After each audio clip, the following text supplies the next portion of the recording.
నాకు ఎంత నచ్చిందంటే నేను ఆంధ్రాలో ఎప్పుడు బై రోడ్ చేయలేదు. అంటే I had done it long time ago, but it was more like running for shoot. నిన్న విజయవాడ నుంచి రాజమండ్రికి వచ్చేటప్పుడు now I understand why Andhra is called the rice bowl of India.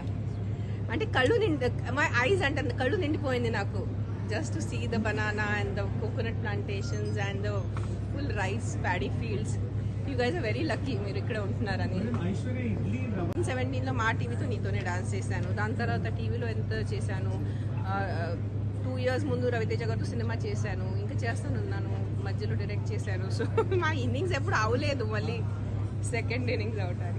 It's like riding a bicycle. మీరు ఒకసారి cycle నేర్చుకుంటే మళ్ళీ second innings ఉండదు cycle నేర్చుకుంటాం. అది it's a part of life, making films and being in films. అబ్బా ఒక్కటి కూడా మీరు వదలరు నాకు. I'm also waiting. నేను మాటికి పదే ప్రతిసారి మీడియా ముందు ఏదో చెప్పినా అంటే మీ అన్నిటికన్నా I'm waiting. I'm the mother. నేను తల్లి కదా, కన్న తల్లి నేను. సో మీ అందరికన్నా నాకు ఎంత ఉంటుంది, but it is his wish. అతను ఎప్పుడు అంటే అంతే.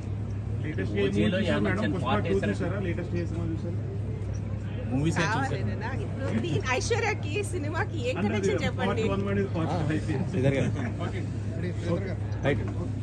మీరు శ్రీధర్ గారిని అడగండి.